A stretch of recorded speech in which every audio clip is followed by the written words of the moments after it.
अस्सलाम वालेकुम साथियों, welcome to my YouTube channel. आज हम बनाएंगे ढाबा स्टाइल आलू के पराठे। बिस्मिल्लाहिर्रहमानिर्रहीम। ढाबा स्टाइल आलू के पराठे बनाने के लिए जिन अज्जा की हमें जरूरत होगी, इसमें हमने सबसे पहले लिए हैं आलू।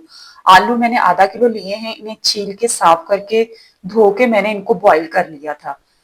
इसके बाद मैंने लिए हैं 2 अदद जो है वो प्याज लिए हैं। प्याज को मैंने बारीक बारीक चॉप कर लिया है। घी मैंने लिए हैं 2 से 3 खाने के चम्मच। ग्रीन चिली मैंने ली थी 4 अदद, इनको मैंने ग्राइंड कर लिया है। जिंजर गार्लिक पेस्ट हम इस्तेमाल करेंगे 1 खाने का चम्मच। कसूरी मेथी हम इस्तेमाल करेंगे 1 खाने का चम्मच। हल्दी आधा चाय का चम्मच। नमक 1 चाय का चम्मच इस्तेमाल करेंगे, या आप अपने जायके के हिसाब से भी इस्तेमाल कर सकते हैं। जीरा पाउडर हम लेंगे 1 खाने का चम्मच। धनिया पाउडर हम लेंगे 1 खाने का चम्मच। चिली फ्लेक्स हम इस्तेमाल करेंगे 1 खाने का चम्मच। हरा धनिया हम लेंगे हस्बे जरूरत। चले हम बॉईल किए हुए आलूओं को जो है वो मैश करते हैं। इस तरह से आपने मैश कर लेने, ज्यादा मैश नहीं आपने करने। आलूओं को मैंने मैश कर लिया। ये देखिए मैंने नॉर्मल सा मैश किया। अभी थोड़े थोड़े से जो है वो आलू अगर होंगे तो आपके पराठे जो है वो अच्छे बनेंगे। अब मैं इसको साइड पे रखती हूँ, उतनी देर में हम मसाला तैयार करते हैं। अब मैंने लिया है एक पैन में मैं सबसे पहले डालूंगी घी। घी हमारा जो है वो गर्म हो गया है। अब मैं इसमें चॉप किए हुए प्याज डालूंगी। प्याज को डालने के बाद हम इसको हल्का सा भूनेंगे। प्याज को हमने हल्का सा भून लिया। अब इसमें मैं शामिल करूंगी ginger garlic paste. Ginger garlic paste को डालने के बाद हम इतना भूनेंगे कि इसका कलर चेंज हो जाए और कच्ची महक चली जाए। जिंजर गार्लिक पेस्ट को मैंने अच्छी तरह से भून लिया। अब मैं इसमें शामिल करूंगी तमाम मसाला जात।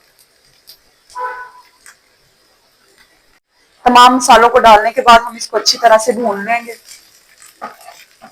इस पॉइंट पे मैं थोड़ा सा पानी जो है वो शामिल करूंगी ताकि मसाले अच्छी तरह से भून जाएं।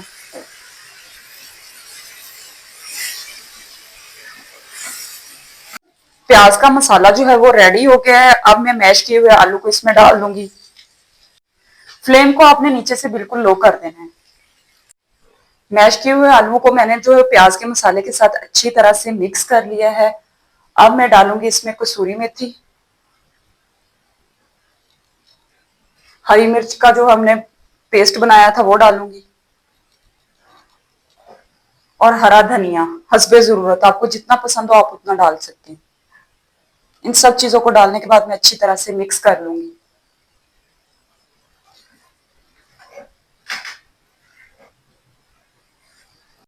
तमाम इंग्रेडिएंट्स को डालने के बाद मैंने इसे अच्छी तरह से मिक्स कर लिया है। अब मैं इसको चूल्हे से हटा लूंगी और ठंडा होने के लिए रख दूंगी।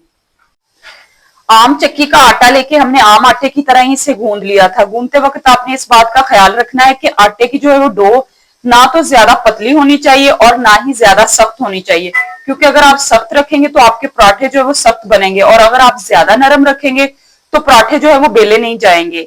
अब मैंने इनके पेड़े कर लिए थे। अब मैं पेड़ों को बेलती हूँ। ये देखें इस तरह से आपने इसको बेल लेना। पेड़े आपने तो छोटे छोटे ही बनाने हैं। पेड़ों का साइज छोटा होना चाहिए, बड़ा नहीं बनाना। एक पेड़े को मैंने इतना बेल लिया। अब दूसरे पेड़े को भी मैं उतना ही बेलूंगी। पेड़े को भी मैंने उतना बेला है जितना मैंने पहले पेड़े को बेला था। अब मैं इसके अंदर जो है वो फिलिंग करूंगी।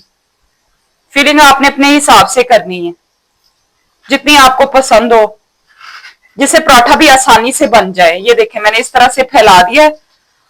अब जो दूसरा पेड़ा हमने बेला था इसको इसके ऊपर रख देंगे इस तरह से, और हाथ की मदद से हल्का हल्का प्रेस कर देंगे और थोड़ा सा आटा लगाएंगे और इसको बेलेंगे।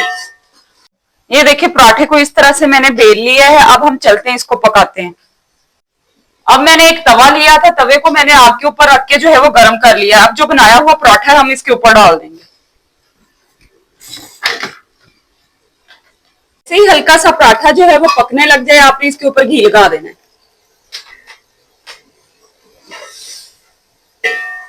साइड से हमारा पक गया। अब हम इसकी दूसरी साइड पलट देंगे। ये देखिए पराठे का कितना अच्छा कलर आ गया। अब हम इसको उतार लेंगे। ये देखिए कितना अच्छा सा पराठा बनके रेडी हो गया है। ये देखिए मजेदार से हमारे आलू के पराठे बनके तैयार हो गए। अब मैं आपको इसके अंदर से लुक दिखाती हूँ। ये देखें कितनी अच्छी इसकी फिलिंग हुई है। आप इसको व्हाइट मक्खन के साथ खाएं, आपको बहुत मजा आएगा। आज की रेसिपी को भी आपने लाजमी घर पे ट्राई करना है, मुझे अपना फीडबैक भी जरूर देना है। मेरे चैनल को सब्सक्राइब करें, लाइक करें, शेयर करें, कमेंट्स करें। Thank you. Allah Hafiz.